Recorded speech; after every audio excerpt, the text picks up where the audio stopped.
num jeito muito incômodo, não acha melhor que levantemos a mesa? Houve 3 pancadas, sinal de sim. E erguemos a mesa. Eu disse então. Ladilode, Raymond, quero propor uma questão teste. Qual a esfera em que você está vivendo? Perguntei-o porque através de MRS. Leonard, outros haviam dito estarem vivendo na terceira esfera, chamada Summerland, e julguei que fosse coisa da cabeça da médium. Não gosto muito de mensagens que falam em esferas, não sei se significam alguma coisa, presumo que esfera quer dizer condição, ou estado de desenvolvimento. Consultamos a mesa e a resposta veio imediatamente. Summerlodge. Depois do segundo R perguntamos se não tinha havido algum engano, e fizemos igual pergunta quando em vez do esperado, da palavra Summerland, apareceu um O. A resposta foi que estava certo. A sessão continuou, embora eu deixasse de acompanhá-la por convencer-me de que havia erro. Mas a minha surpresa foi grande quando o anotador leu o que havia escrito, isto é, Summer, R. Lodge. Raymond havia posto a sua assinatura à palavra Summer, para mostrar, suponho, que a declaração era sua e não vinha de Feda, como imaginávamos.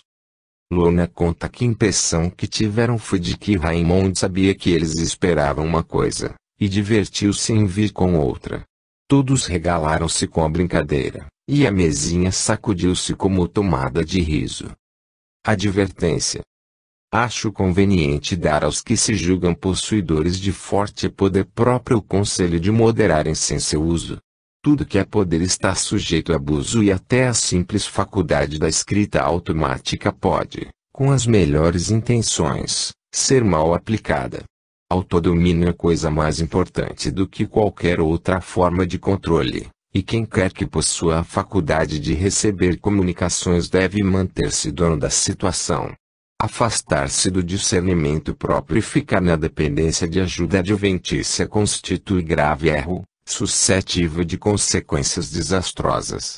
Moderação e bom senso tornam-se imprescindíveis aos que procuram utilizar-se de forças que não sabem, nem ninguém sabe ao certo o que sejam. A absorção num trabalho do mundo constitui a melhor salvaguarda. Capítulo 16. Mais matéria inverificável. Em outras sessões apareceram, trazidos pela mão de Raymond, vários amigos mortos, constituindo isso notável evidência, tanto para nós como para outras pessoas, em certos casos aos pais, noutros às viúvas. Publicamos adiante algo do ocorrido. Antes, porém, quero citar o relato da estranha e impressionante sessão de Ladilode com MRS. Leonard, realizada a 4 de fevereiro de 1916.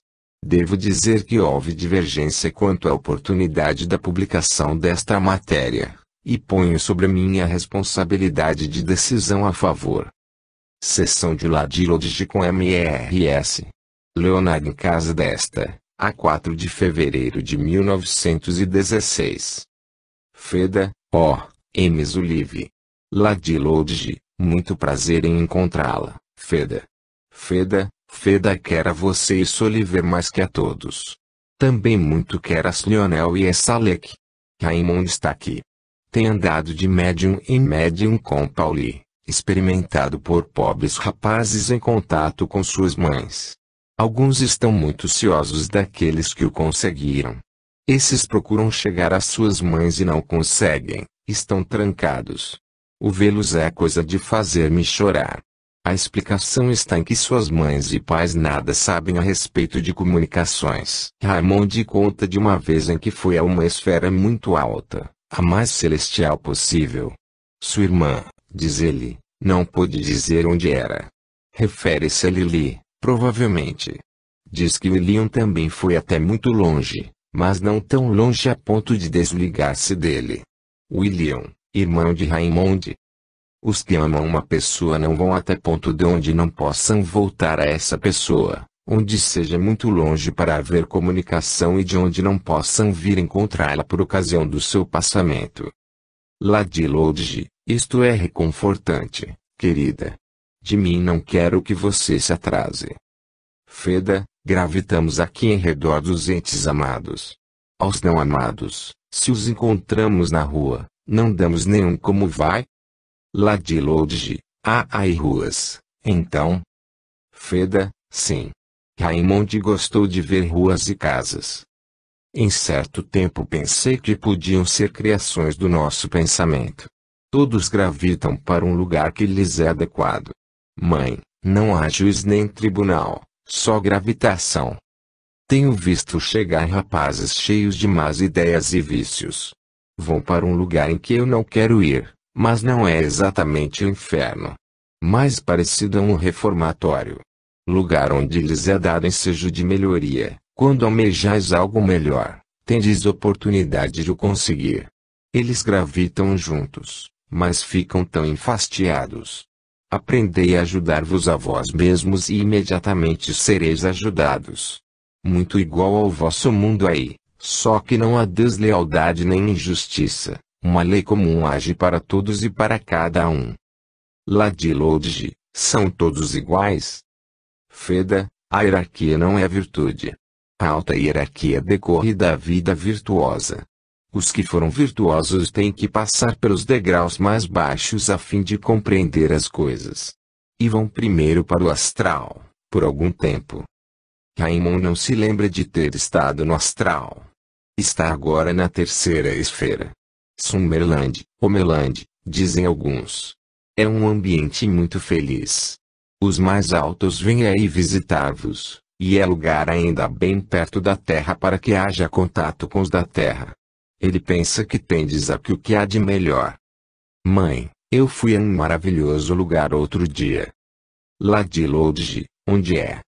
Feda, Deus sabe. Tive permissão de ver o que se passa na esfera suprema. Comumente são os altos espíritos que vêm a nós.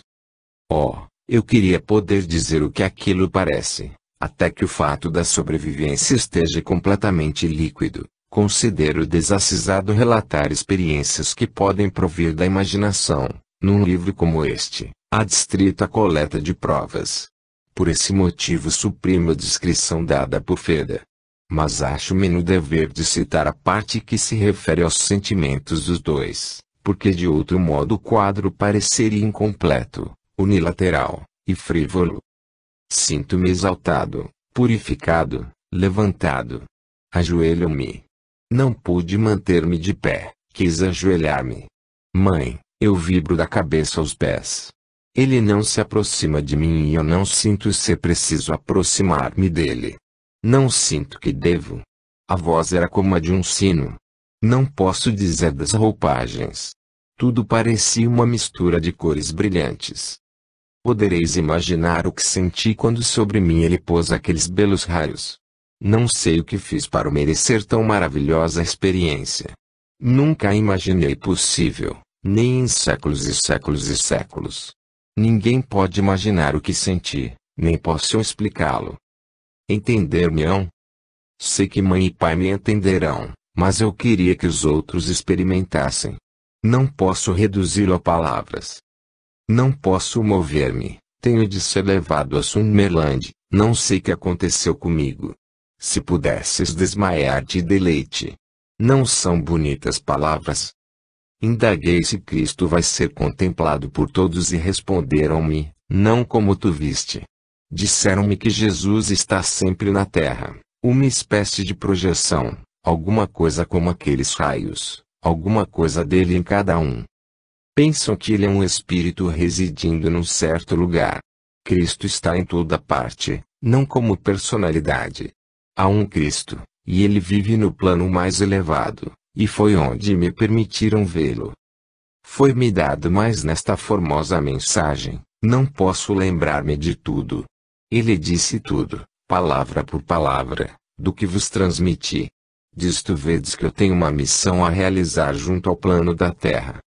Devo dizer-vos que me sinto feliz que isto seja meu trabalho, designado pela autoridade mais alta de todas. Ladilodge, se nós fôssemos dignos. Feda, os dois estão fazendo tudo quanto podem. Ladilodge, Vou desabrochar-me em amor mais do que até aqui. Feda, aprendi que há distinção a fazer. Quem não tiver afinidade, que se vá, estai com os de quem gostais. Mãe, pensarão eles que estou delirando ou inventando? É tão admirável. Poderão compreender que é Raimundo quem fala. Não se trata de prédica religiosa. Eu entesourei para dar-vos esta noite. Expandi-me porque ignorava se podia dá-lo nas palavras exatas que os fizessem sentir o que senti. Não pedi trabalho só para manter-me perto do plano terreno. As coisas viriam direitas. Mas pense que me foi dado o trabalho pelo qual eu ardia. Ladilodge, então está mais perto. Feda, muito mais. Belo de pensar. Posso agora, honestamente, permanecer próximo ao plano terrestre.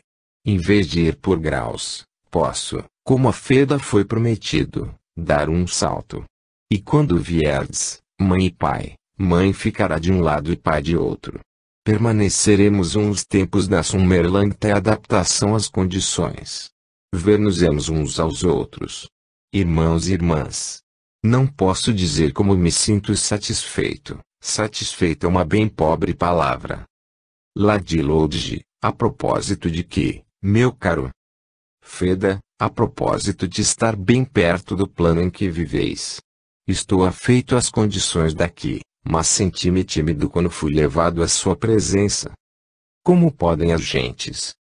Quis, em poucos segundos, ser capaz de pensar em qualquer coisa, que eu tinha levado uma das mais puras vidas imagináveis. Se eu tivesse feito alguma coisa, isso erguer-se-ia qual uma montanha. Não tive tempo para pensar, mas senti-o em poucos segundos. De volta a Summerland vi que estava carregado de alguma coisa, algum maravilhoso poder. Como se eu pudesse deter rios, mover montanhas, e tão alegre. Ele diz, não procurarei gostar de pessoas que vos são antipáticas, porque é perder tempo. Conservai o amor para os que dele precisam, não o deitai fora com os que não precisam. Será o mesmo que dar comida aos refartos quando há famintos em redor. Sabei que de alguma forma sinto alteração nas minhas ideias. Sinto-me mais naturalmente entonado a condições muito afastadas do plano terrestre, não obstante, gosto de sair com Paulo e divertir-me. Depois da minha admirável experiência perguntei se não era tolice divertir-me e andar com alguém. Responderam-me que se temos um trabalho a fazer na Terra não devemos ver só o lado escuro e sim também o lado claro, sol e sombra. Há lugares na minha esfera em que eles podem ouvir bela música, quando querem. Nem todos aqui cuidam de música, não é compulsória. Ele gosta de música, e de cantar, mas não gosta de viver sempre mergulhado na música. Pode ir e ouvi-la quando quer, e gosta mais de música do que gostava. Mr. Myers ficou muito contente. Diz que nem sempre é o sacerdote o que vai mais alto. O que vale não é o que professais, sim o que fazeis. Se não houverdes crido na vida depois da morte, mas se tiverdes levado um viver honesto, nada mais vos será pedido. Tão simples, e poucos o fazem. Neste nosso lado esperamos que em poucos anos as condições da Terra façam grande diferença. Em 5 anos inúmeros estarão querendo saber o que é a vida no além e como poderão viver na Terra para que tenham vida feliz depois de passados. E, por simples precaução, melhorarão de vida. Mas por mais que saiba, a gente importante continuará na mesma. Alguns perguntam-me se me preocupo com o corpo que deixei. Respondo que não penso nisso, não tenho o menor interesse pelo meu corpo antigo. É como roupa já fora de uso, outro que aproveite. Não quero flores sobre o meu corpo. Quero-as em casa, na casa de Raimundo. A força está acabando. Boa noite. Ladilodge, dormes aí? Feda, cochilamos. Ladilodge, e chove. Feda, a chuva não atrapalha. Ladilodge, sabe que seu pai está reunindo todas as seções no livro. Feda, será interessante observar como vou mudando à medida que o tempo corre. Nota de ele. Cumpri-me relembrar que tudo isto, embora falado na primeira pessoa, realmente chega através de Feda, e embora o estilo e a gramática de Feda hajam melhorado, os devidos descontos devem ser feitos. Capítulo 17. Duas sessões algo evidenciais. Na manhã de 3 de março tive em casa de Mrs. Kennedy uma sessão com Mrs. Craig, senhora idosa cuja particularidade é permitir o controle direto do comunicante muito mais prontamente do que o usual nos médiums. Por 2 ou 3 vezes Mrs. Kennedy recebera Mrs. Craig em sua casa, e Paul, seu filho, pôde verificar que a controlava com extrema facilidade, falando por meio dos seus órgãos vocais, embora espasmódica e irregularmente. E Mrs. Kennedy gentilmente combinou uma sessão comigo. Essa sessão começou com súbita clarividência, de todo inesperada. Foi ótima e digna de menção, sobretudo pela referência a ela feita na noite desse mesmo dia, através de outro médium. A intercorrespondência tornou-se assim excepcionalmente clara. Sessão anônima de Willie com Mrs. Craig. Às 11h15 de sexta-feira, 3 de março de 1916, cheguei à casa de Mrs. Kennedy e com ela fiquei a conversar até que Mrs. Craig aparecesse, às 11h30. Mrs. Craig entrou na sala, falou a Mrs. Kennedy e disse: "Oh, esse o senhor a quem tenho de atender?" Foi-lhe indicado um assento próximo ao fogo e a dona da casa disse-lhe que repousasse por um momento da sua caminhada de ônibus. Ela, entretanto, logo que se sentou, advertiu: "Esta sala está cheia de gente, e como alguém se mostra ansioso por manifestar-se. Ouço dizer, Sir Oliver Lodge. Conhecem alguma pessoa com este nome?" Respondi que sim, que eu conhecia. Mrs. Kennedy levantou-se para atenuar a luz. Mrs. Craig prosseguiu: "Quem é Raymond? Raymond? Está de pé junto a mim."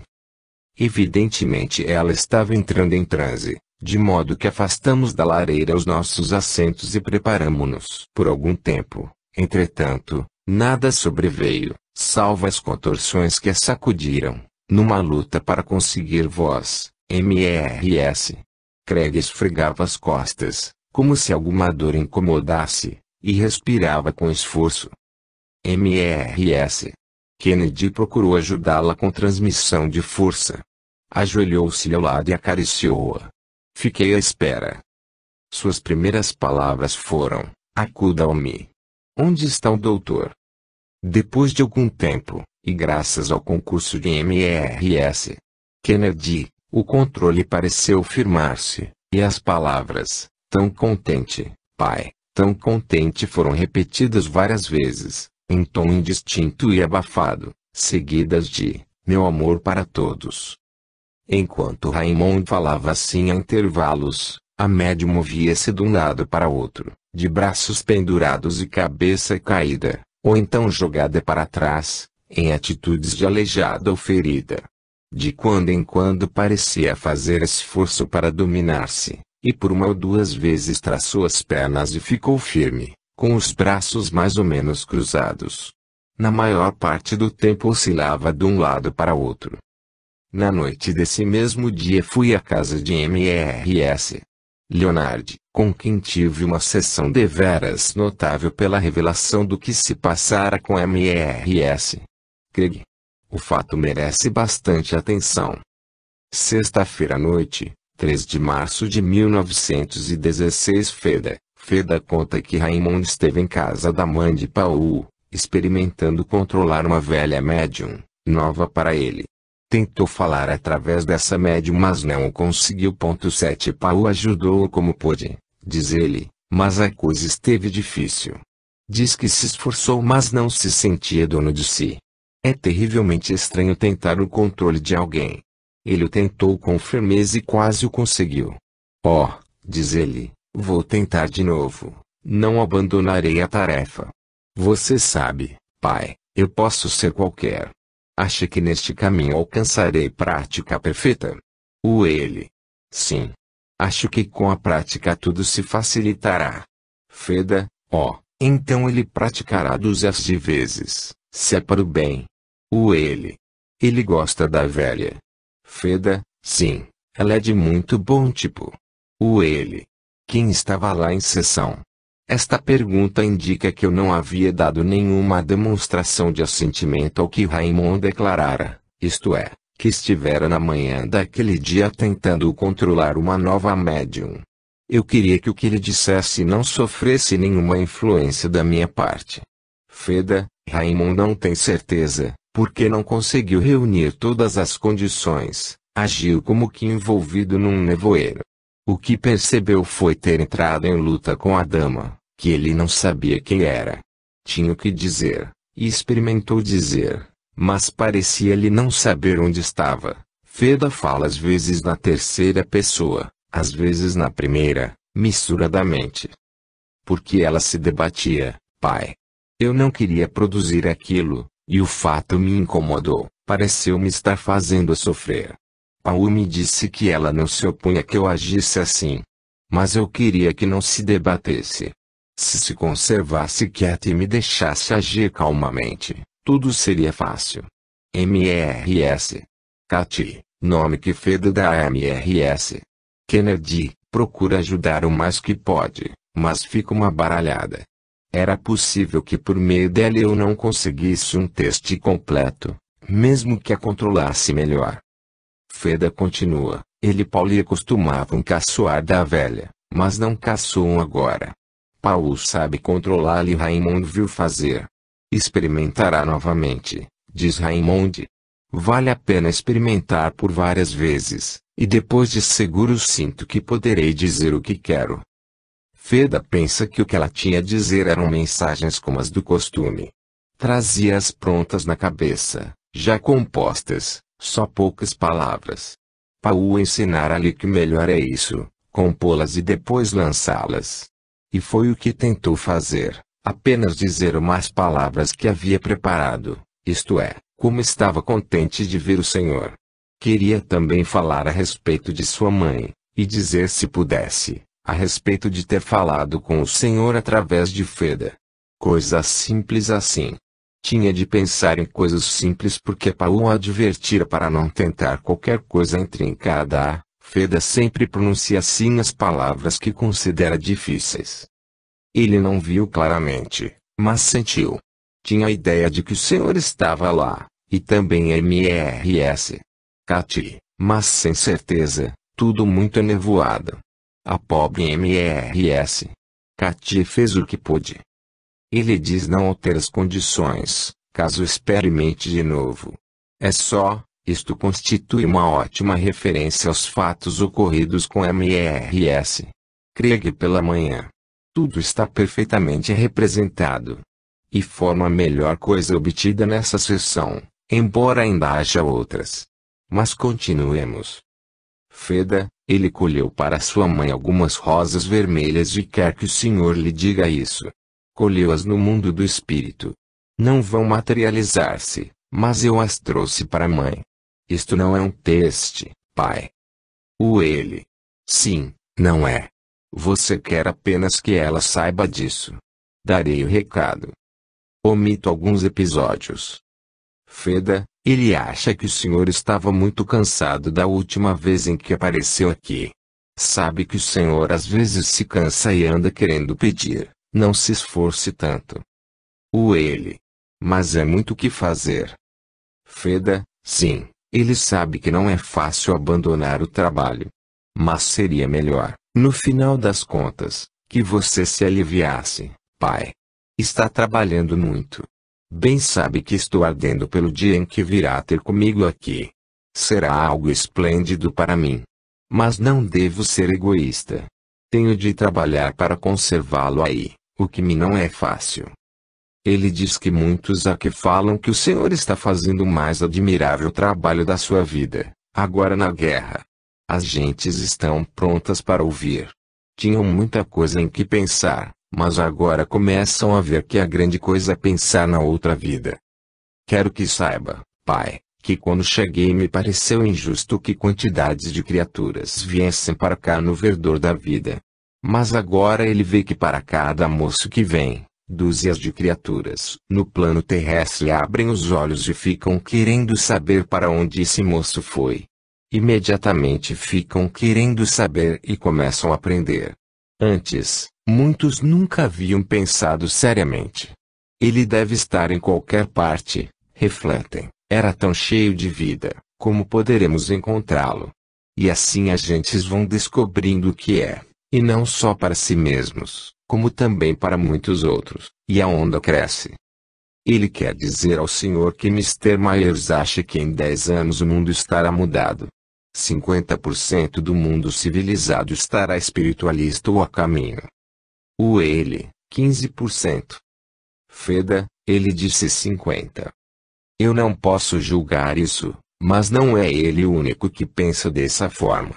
Concebi uma teoria simples, que a Terra se fez um tal de canteiro de materialismo e egoísmo, que o homem tem de espiar com o sacrifício da primavera de sua vida física, de modo que esse sacrifício traga para a Terra condições mais espirituais, que destruam o mal do materialismo. Ele diz que a coisa não é assim como eu reproduzi, mas eu esqueci como era para dizer. Ele. Bem, Raymond. Mr. Myers informou-me em mensagem que você tinha uns testes preparados, e que eu devia provocar a oportunidade. Feda, sim, diz ele. Mas não posso apanhar nada sobre os argonautas, isto parece o pior de tudo.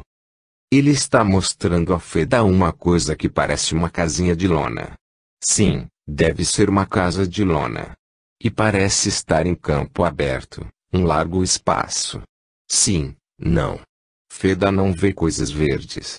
Há na casinha uma porta, assim, e faz um gesto cuja significação não podemos apanhar. A lona é como pardacenta, de cor muito leve, não completamente branca. Sim, Feda percebe som de água ali perto, murmurando. Feda vê um rapaz que não é Raymond, está meio deitado, meio sentado, à porta da tenda e sem casaco, numa espécie de camisa, e está espichado. O terreno é de cor parda, não de belo verde, cor de areia, sim. Olhando, Feda vê o terreno elevar-se no fundo. Parece que foi amontoado. Mostra-se como nas fotografias. Feda procura saber o que é. A tenda de forma curiosa, não redonda, pensa de um lado. A porta, que não é propriamente porta, flutua. Você deve poder ver um quadro assim. Feda sente que há 2 ou 3 pessoas em redor da tenda. Ele. Não há nela um só cômodo. Feda, ele não disse isso. Ia dizendo, mas parou para pensar. Não penso que houvesse um só, era dividida. Agora está mostrando alguma coisa em cima do quadro. É um iate, um barco de velas brancas. Agora está indo para trás da tenda outra vez. A elevação da terra é atrás da tenda, com altos e baixos. A descrição não pode ser totalmente anotada, mas dá a impressão de uma colina de altura variável, ao fundo num espaço aberto e com uma tenda na frente. Mapas? Que é isso? Mapas, diz ele. Alguma coisa que os rapazes sabem. Pergunte-lhes. Ele. E esse iate com velas? Está vogando sobre água? Feda, não. E a meia voz, Raymond, não seja tolo. Ele diz que não, Feda, mas tem que ser. Ele está mostrando uma terra que se levanta de um lado. Não é água, mas o iate tem velas brancas. Ele está caminhando. Feda, ele diz que não andou. Está rindo. Disse um não andou gritado. Feda devia dizer, ele acentuou o não. Isso é para os rapazes. Ele. Os rapazes tinham alguma coisa que ver com isso? Feda, sim, eles sabem, eles entenderão. Sim, ele continua a mostrar uma coisa como embarcação, um iate, como diz, um iate. Tudo isso sobre a tenda e o iate parece-me excelente, embora não fosse coisa de mim desconhecida. A descrição do cenário mostra muito claro que se refere às areias de Olacombe, para onde a família costumava ir durante o estio, um largo plano de areia com elevação do terreno ao fundo, como Feda descreveu, e tendas armadas na areia, uma delas erigida pelos rapazes. Era uma tenda sobre rodas, com 2 cômodos e porta dupla, usada para banho dos meninos e das meninas. De forma oblonga, como uma casinha. Certa noite o vento carregou-a para longe, despedaçada. Pela manhã vimos-lhe da janela os destroços. Os rapazes reuniram os pedaços e com eles fizeram uma tenda menor, dessa vez de um só cômodo. Ficou um pouco fora do prumo. Da descrição de Feda notei que havia vacilação na mente de Raymond quanto a falar da primeira ou da segunda tenda. O biote de areia foi uma engenhoca que os rapazes construíram em Mariemont e levaram para Olacombe. Uma plataforma estreita, ou prancha sobre rodas, com velas e leme. A princípio, quando as velas eram pequenas, só caminhava com um passageiro de pouco peso e em dia de vento forte. Numa segunda estação eles tornaram-se mais ambiciosos e armaram velas mais amplas, e creio que então vogaram melhor na areia. A coisa acabou certa ocasião de ventania, em que o iate levava 3 passageiros, o mastro foi destruído. Os rapazes revelaram engenho naquela construção, sobretudo Raymond, que sempre fora amigo de construções. O iate falhou aos planos sobretudo por causa do tamanho das rodas, muito pequenas, de modo que o não andou de Raymond Feda pode ser aceito. Feda, ele não sabe se produziu o que se possa chamar propriamente um teste. O senhor poderá aceitar como teste, diz ele rindo, a informação a respeito da velha. Ele. A informação do começo. MRS. Craig. Feda, sim. Ele. Foi bom teste, não há dúvida. Lembra-se, Raymond, de William, o nosso jardineiro. Feda, sim. Feda não apreende o que ele diz, mas é qualquer coisa a respeito de William ter vindo. A meia voz, explique a Feda o que você quer dizer. Ele. Quererá dizer que William está aí? Feda, ele não se explica com clareza. Feda tem ideia de que quer dizer que o homem está vindo para aqui, mas quando Feda pergunta, breve, ele sacode a cabeça, como aborrecido. Ele. Se o encontrar talvez possa ajudá-lo. Feda, sem dúvida que o ajudará. Mas não o encontrou ainda. Não o viu ainda. O jardineiro William havia falecido uma semana antes da sessão e o que Raymond disse a Feda mostra o conhecimento ou eminência desse fato. É difícil a situação quando pessoas se aproximam e dizem ter conhecido nosso pai e nossa mãe. A gente fica sem saber o que dizer-lhes. Ele. Sim, deve ser incômodo. Lembra-se ele de uma ave do nosso jardim? Feda, sim. A meia voz, saltitando por lá? Ele. Não, Feda. Uma ave grande. Feda, certo que não era pardal, ele diz. Sim, lembra-se. A meia voz, saltitava. Raymond? Não, ele diz que não se podia chamar aquilo saltitar. Ele. Bem, vou falar de outra coisa agora, não quero aborrecê-lo com aves. Pergunte-lhe se lembra de Mr. Jackson. Feda, sim. Andando, diz ele. Costumava chegar até a porta. A meia voz, compreende o que ele quer dizer? Alguém que chega até a porta. Diz que costumava vê-lo todos os dias. A meia voz, que é que ele fazia, Raymond? Não responde nada. Não posso entender coisa nenhuma. Ele está pensando. Diz que a culpa é de Feda. Ele. Não faz mal.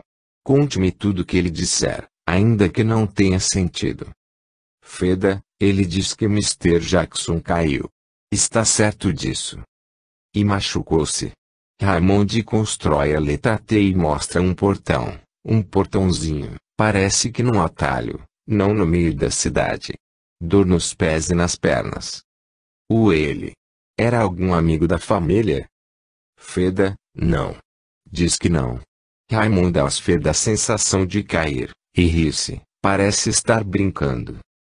Jackson era muito conhecido nosso, diz ele, mas continua afirmando que não era amigo.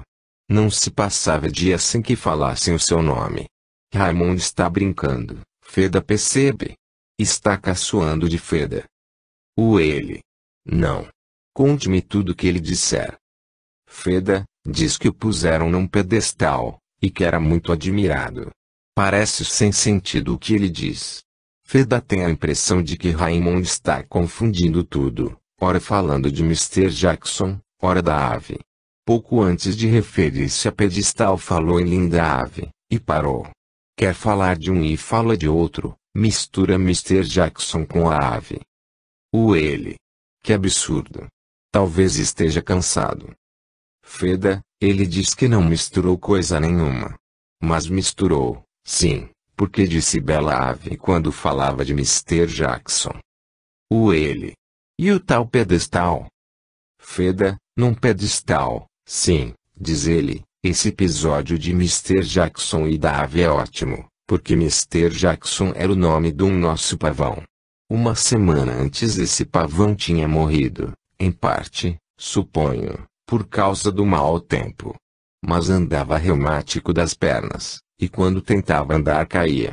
Encontramo-lo morto certa manhã, com o pescoço quebrado.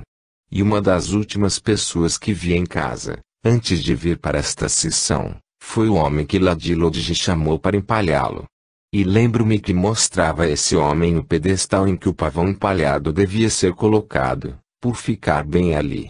Assim sendo, a referência ao pedestal, se não partiu de mim telepaticamente, mostra em Raimundo um curioso conhecimento do que ocorria lá em casa. E abrincalhou na ocultação a Feda da identidade entre o tal Mr. Jackson e o pavão está muito no caráter de Raimundo. Feda evidentemente admitiu, ou procurou admitir, que Mr. Jackson fora metaforicamente colocado pela nossa família num pedestal. O fato de o nome Mr. Jackson ter logo sugerido a Raimundo a ideia do pavão é evidencial, porque na pergunta que fiz tive cuidado de nada sugerir sobre a identidade do homem e da ave. E era a dualidade o que atrapalhava a pobre Feda. Errei mencionando a ave em primeiro lugar, mas depois, com as minhas interrupções, experimentei dissociar o nome de Mr. Jackson do que eu perguntara sobre a ave, e Raimundo divertiu-se com o quiprocó. Nas sessões familiares em Maremont, sem médium, tudo lhe diziam de quanto se passava em casa, mas a morte do pavão e a ideia do pedestal eram muito recentes, de modo que me surpreendi que já estivessem no seu conhecimento. Acho, pois, excepcionalmente importante este episódio. Feda, Raimundo está procurando mostrar a Feda ao lado de uma casa, não uma parede, é de vidro. Está levando Feda em torno desses vidros. Sim, quando a gente olha através, vê flores e folhas dentro. Ele costumava ir lá, estar lá, é o que me diz. Vasos vermelhos. Ele. Isso tem alguma coisa que ver com Mr. Jackson. Feda, Raimundo sacode a cabe ponto e vírgula. Era de lá que sua mãe trazia flores. Referência à nossa estufa e a mais alguma coisa. As flores de que Raimundo fala devem ser os jasmins amarelos que minha mulher colhia nas proximidades da estufa. E era lá também que o pavão costumava empoleirar-se, mas não pudemos concluir que a referência viesse em continuidade ao caso de Mr. Jackson. Feda, sim, ele não está claro agora, Soliver. Regalou-se. Às vezes regala-se tanto que esquece as boas coisas que havia preparado. Posso ficar horas e horas, diz ele. O que o aborrece é quando não pode fazer-se entender e as pessoas pensam que ele não se lembra. Não é caso de esquecer das coisas, não. Ele não se esquece de nada. Pai, lembra-se do que eu disse à minha mãe a propósito do lugar que me foi permitido ver. Que pensa disso? Ele. A família achou que não parecia coisa de Raimundo. Feda, era do que ele tinha medo. Ele. Creio que a família não conhece esse aspecto de Raymond. Feda, antes de comunicar isso à sua mãe, Raymond hesitou. E então disse, não importa o que pensem agora, depois, mãe e pai saberão. Algum dia saberão de tudo e, pois, que importa agora? Ele disse que tinham de estranhar, de considerar coisa não dele. Talvez lhe desconheçam esse seu lado. Ele. Não. Entre as coisas deixadas por meu filho encontramos uma Bíblia com trechos marcados, e por aí vimos que tomava a sério essas coisas. Feda, sim, diz ele. Mas eu tinha pejo de revelar esse meu lado. Conservamo-lo para nós mesmos, ocultamo-lo. Ele. Isso deve ter sido uma grande experiência. Feda, eu não havia pensado nela, nem esperado, mas foi-me concedida. Ele. Já pensou em poder falar através de algum outro médium, não só por meio de Feda? Pergunto porque os rapazes estão pensando que foi Feda quem inventou o que atribuiu a você. Feda, sim, é o que eles pensam. Ele. Raymond viu essa pessoa só aquela vez? Feda, não vi não senão como contei. Ele diz, pai, que não vem e não se mistura livremente, aqui e em toda parte, mas que estamos sempre conscientes dele, e o sentimos. Estamos conscientes da sua presença. Muitos pensam que quando morrem ficam como ele lado a lado, mas não é assim. Raymond acha impossível dizer mais agora, antes que o possa dizer através de alguém mais. Pode ser que ele seja mal traduzido. Feda traduz mal às vezes, e por isso eu peço cuidado. Ele. Raymond já se manifestou através de outro médium, algum amigo meu, ultimamente. Isto se referia a uma sessão de mistério com Peters, no mesmo dia. Feda, Raymond não diz nada a respeito. Não tem muita força e receia errar. Adeus, pai. Saudades a todos, meu amor para a mãe. Sinto-me mais perto de si do que nunca, e procuro mostrá-lo. Lionel é um querido camarada. Meu amor para todos. Não esqueça de falar à mãe sobre as rosas que eu lhe trouxe. Não há nada a compreender a respeito disso, quero só que ela saiba que eu lhe trouxe algumas rosas. Boa noite, pai. Penso sempre em você. Deus o abençoe. Recomendações de Feda Sr. Alec. Ele. Sim, Feda, dá-lhe. Todos gostamos muito de você. Feda, sim. Fedo sente e isso anima e ajuda. MRS. Leonard voltou-se rapidamente, sem nenhuma perturbação, embora a sessão tivesse sido muito longa. Repito que foi uma experiência muito rica de matéria evidencial. Capítulo 18. O caso Honolulu. Sobrevieram muitos incidentes que podem ser relatados, alguns bastante característicos, outros equivalentes a bons testes. O que vou publicar é na realidade de valor. Sessões simultâneas em Londres e em Edgbaston. Lionel e Nora foram a Londres a 26 de maio e conseguiram uma sessão de MRS. Leonard, entre 11h55 e 1h30 da tarde. Mais ou menos a essa hora ocorreu a Alec, que estava em Birmingham, a lembrança de fazer um teste de correspondência psíquica. Deixando o escritório, foi de alto em procura das irmãs, no lar de Mairestepu, onde estavam trabalhando em gases cirúrgicas, e levou-as a Maremont para uma rápida sessão de mesinha. Essa sessão durou 10 minutos, das 12h10 às 12h20 da tarde. O teste consistia em chamar Raymond e pedir-lhe que se comunicasse com Feda em Londres a propósito da palavra Honolulu. Todos acharam ótima ideia. O relato dessa breve sessão Alec enviou-me em carta que recebi na mesma tarde, e foi por essa carta que vim a saber da experiência. O carimbo do envelope marcava, um P. M. 26/16. Eila. Maremont, sexta-feira, 28, maio, 12h29 da tarde. Honor, Rosalind e Alec em sessão de mesinha. Sabem que Lionel e Nora estão em sessão com Feda em Londres. Sugerimos a Raimond que saúde Nora e Lionel e induza Feda a anunciar a palavra Honolulu. Lionel e Nora nada sabem disso, que foi coisa improvisada por Alec depois das 12 de hoje. Assinado, Alec M. Lodge, Honor G. Lodge, Rosalind V. Lodge. Uma nota a lápis, posto no correio às 12h43, e a tinta, recebida por mim às 7 da noite. Aberta, lida e classificada imediatamente. Ele. Os da sessão em Londres nada sabiam da sessão em Marymount, e coisa nenhuma lhes foi comunicada no momento, ou depois. Nada observando de estranho na sessão, deixaram de escrever imediatamente o relato, o que fizeram uma semana depois do regresso. As notas então tomadas foram me transmitidas para que eu as lesse em família. Ao fazê-lo encontrei quase no fim a referência à palavra Honolulu. O pedido de música pareceu intencional da parte de Raymond, fim de que Feda voltasse a anunciar aquela palavra sem nexo ou significação, e o momento em que isso se deu foi entre 1h10 ou 1h15. Mas nada de interesse foi observado no momento. Eis as notas da sessão de Londres. Sessão de Lionel e Nora com MERS.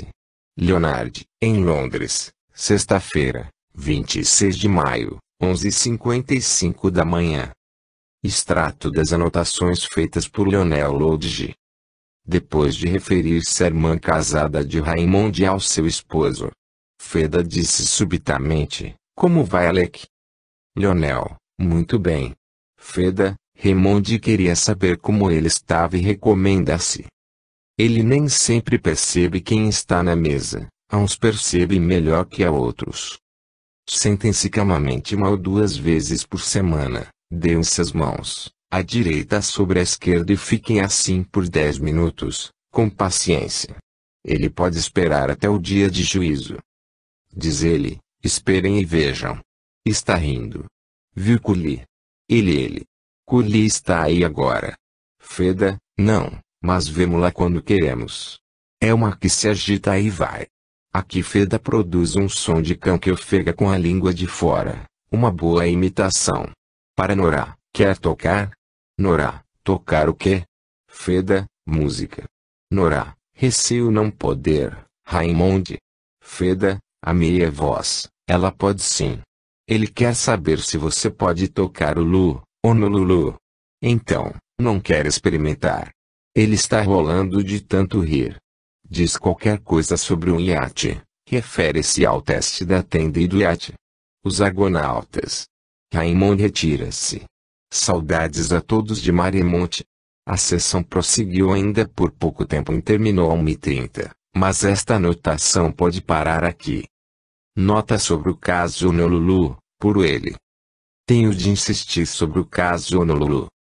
1. Porque valoriza as sessões em família. 2. Porque elimina qualquer hipótese de colusão, consciente ou inconsciente.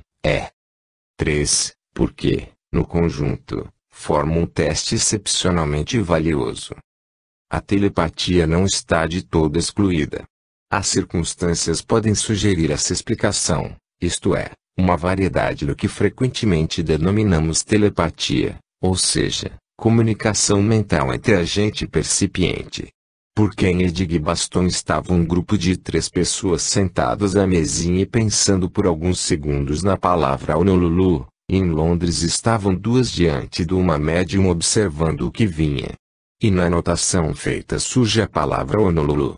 Telepatia, entretanto, seja de que tipo for, não constitui explicação normal. E atrevo-me a dizer que não há do caso nenhuma explicação normal, posta do lado hipótese de coincidência. O convite à música foi forçado ao comunicador, de modo a provocar a palavra Honolulu, não ocorreu naturalmente, e ainda que o assunto música houvesse surgido naturalmente, não havia razão para nenhuma especial referência àquela cantiga. O principal que noto no caso é o valor das sessões familiares sem médium, ocasionalmente realizadas em Marymount. Por meio delas é que Raymond se conservava membro da família, como antes. Nota de Will em conclusão da parte 11 em 1916. O número de provas, mais ou menos convincentes, que até aqui obtivemos é muito grande. Algumas se apresentam de mais força a uns do que a outros, mas tomadas em conjunto parecem, a família, limpas de todas as dúvidas e suspeitas. E cumpre ainda dizer que em parte graças à atividade de Raymond, certa soma de socorro foi dada a outras famílias. Uma breve seleção de muitos incidentes posteriores vai agora ser publicada como exemplo do que houve depois que a primeira edição deste livro apareceu. Capítulo 19 – Seleção das mais recentes ocorrências. Depois das primeiras edições desta obra, muitas outras conversas foram naturalmente obtidas, fornecendo matéria para outro volume ainda maior que o primeiro. Acho, porém, que bastará mencionar nesta tiragem uns poucos casos novos, que serão bem recebidos pelos que já assimilaram os fatos principais e sentem interesse por mais detalhes. Começo com as sessões em que pela primeira vez Fed atuou em Maremont. Este livro entrou para o prelo em junho de 1916, saindo em novembro desse ano. E como, do ponto de vista da evidência, já não havia nenhuma vantagem em continuarmos tratando o MRS Leonard como desconhecida, convidamo-la a vir passar os dias conosco em Maremont. Seria interessante observar a ação de Fed em nosso ambiente caseiro. MRS Leonard chegou a Maremont a 15 de julho de 1916 e nesse mesmo dia, à noite, suas faculdades de clarividência se revelaram. Primeira noite de MRS Leonard em Maremont, sábado, 15 de julho de 1916. MRS Leonard foi acomodada no quarto branco. À noite ouviu pancadas no guarda-roupa. Abrindo os olhos notou no recinto uma luz esverdeada. Sentiu-se enrijecido e quase em estado cataléptico, mas esforçou-se por mover o braço e fazer o sinal da cruz sobre o peito, coisa que na sua ideia afasta os perigos. A sensação era de que só podia mover os olhos, não a cabeça, o que lhe limitava o alcance da visão. Ouviu uma voz dizer Raymond, e imediatamente divisou uma figura em roupagem cinzenta. Percebeu quem era. Raymond estava medindo passos pelo aposento. MRS Leonard pensou lá consigo, estou realmente desperto, e ouviu o som da pesada chuva que caía, o que a confirmou na ideia de não estar sonhando. Também conta que Raymond muito se parecia com o retrato da biblioteca, a Pazana. Nas seguintes noites passadas em Maremont, domingo e segunda, novamente ouviu pancadas no guarda-roupa, tão fortes na de domingo que lhe pareceu que iriam quebrá-lo, e pancadas que tiveram começo logo que ela se deitou. Nenhuma experiência foi tentada no dia da sua vinda, mas na noite de sábado, todos da família se reuniram no salão para fazer música. A mesinha foi posta em movimento como de costume, e mostrou-se muito mais impetuosa quando o MRS Leonard lhe pôs as mãos. A indicação foi imediata. Raymond preferiu uma conversa, porque podia agora falar e ver mais claramente. A mesa começou uma frase que não pôde concluir. É um dia especial. Ele havia voltado justamente um ano antes, a 16 de julho, havia ele estado ali pela última vez, em gozo de uma folga rápida, que desejou intensamente. Apesar do concurso da médium, a mesinha breve estacionou. Afastamo-la e MRS Leonard preparou-se para o transe. Apareceu Feda. Disse primeiramente que Ron, o tenente Ronald Case, e diversos outros amigos de Raymond estavam presentes, e que tínhamos de cantar para eles. Pediram no Lulu, Tiorange Complexionelade, Irichês e coisas assim.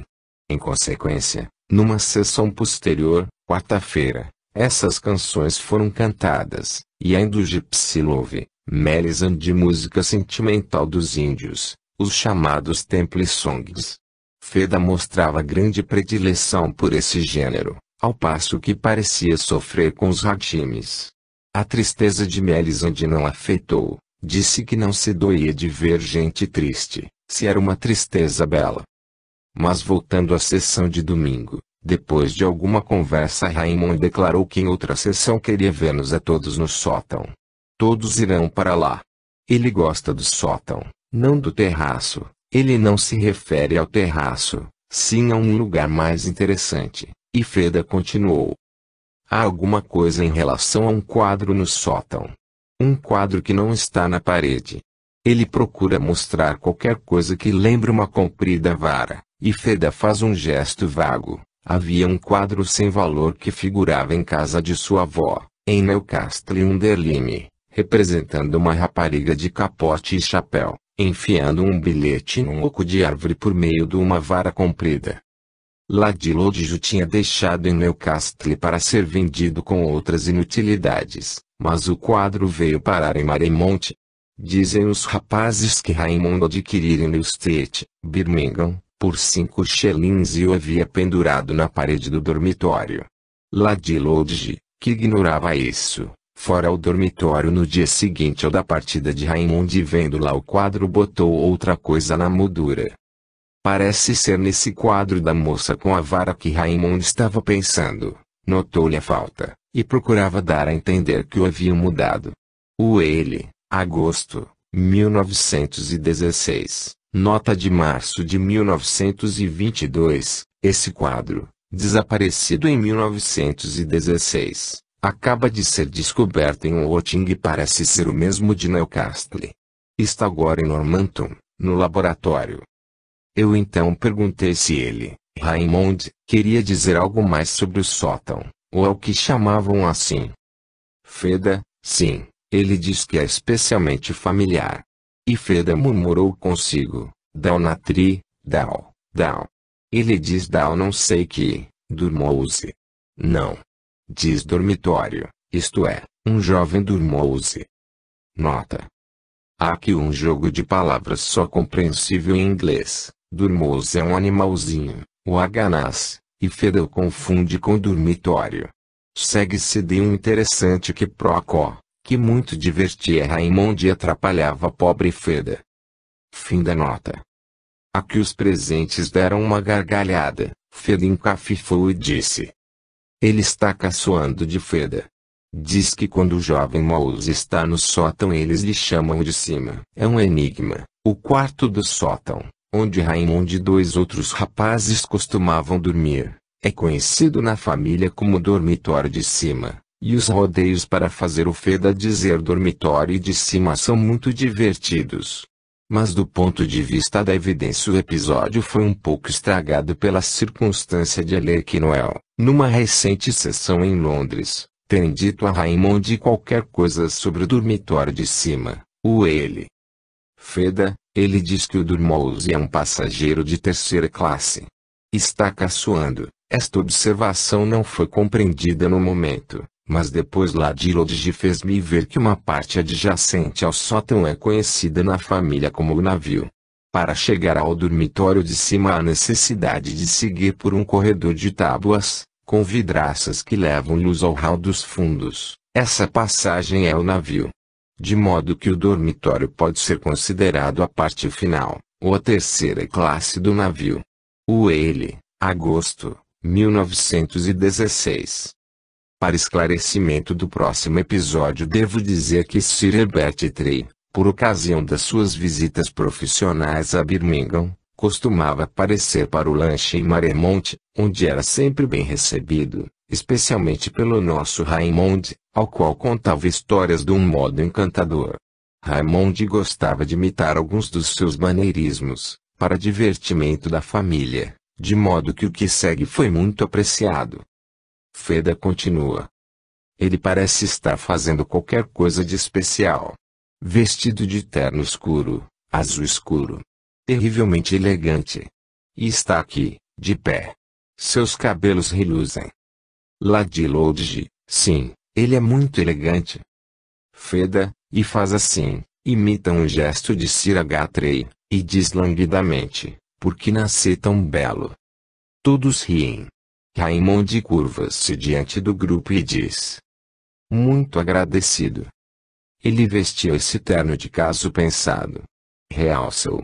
Quer que saibam que ele é justamente ele, nenhuma linha diferente. O mesmo de sempre. Quer que compreendam isso mais que qualquer coisa. Está sério. A única diferença agora é que não come, não se preocupa, não se interessa por isso. Depois de imitação de Sir Trey, a qual muito fez rir assistência, Raymond